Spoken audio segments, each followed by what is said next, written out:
G'day ladies and gentlemen, this is what my miniature Spekboom Landscape planting looked like 6 months ago, and this is what it looks like today. Quite a improvement. What do you guys think? There's been a lot of new growth in the past 6 months, and it is time to trim this bad boy back. Now we're gonna go back, way back, and doing some drastic pruning here. But yeah, this big one here on the right hand side suffered a few casualties from the previous prune. I don't know why. There was a few branches that just died off. I don't know why. But at the end of the day, it will just regrow. So I'm going to be rebuilding that part of the canopy. Lesson here is don't be afraid to make pruning mistakes or to prune at all, because at the end of the day, it will just regrow.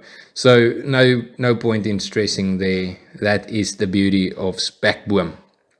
Or bonsai in general, it counts for everything else in between.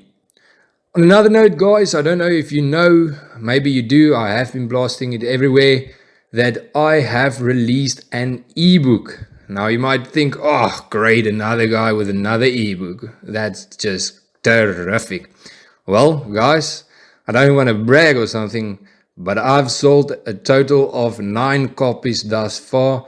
And I know you're laughing right now. Oh mate, 9 copies, what's that? I know it's not much, but it is hope. To me, it is hope.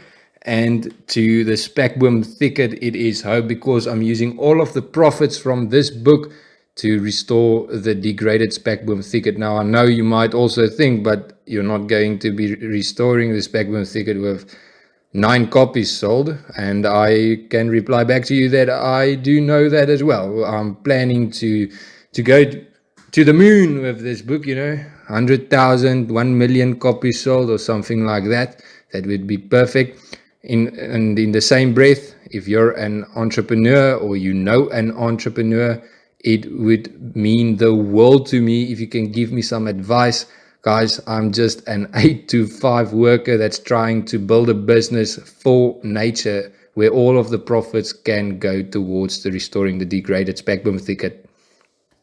I don't know if you guys know, but 90% of the Spekboom thicket has been degraded. And that's all I'm going to be saying now about that. I don't want to rant on and on and on about that. If you guys would like to know more about that, let me know in the comment section down below. But yeah, as I've said, if you guys can give me some advice or find somebody that can give me some advice, it would be dearly appreciated by me and the Spekboom thicket, because that's what will get restored.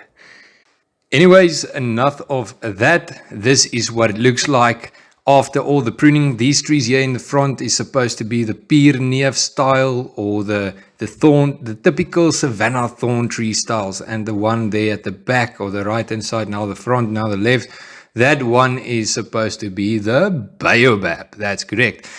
I love me a tabletop thorn tree and a baobab, and what better to do than to try to resemble them with the Spekboom. These little ones here at the front, they are the little gem Spekboom. They are the little ones. And the baobab, the one that represents the baobab, that's just your normal small leaf Spekboom that you find in the Klein Karoo and the Eastern Cape.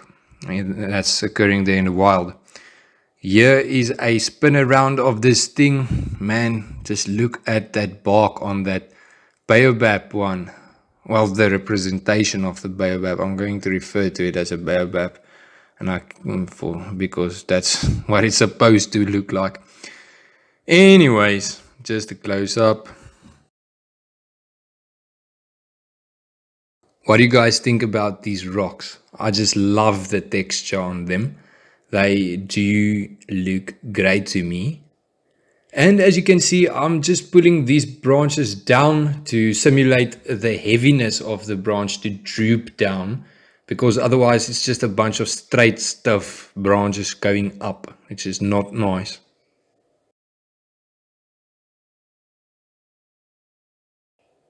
Then over here we've got a Spekboom that I've grown from a cutting, and I just want to show you guys my process of branch selection.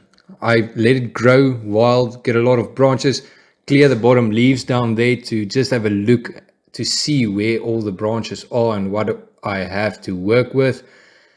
And then the first thing that I saw was these two growing parallel to each other. That's not going to work for me. I'm going to remove that lower one, and then I can just bend this top one down. Hey, come back here. I'm going to bend that one down, and then after all the pruning, these are my main branches that I selected.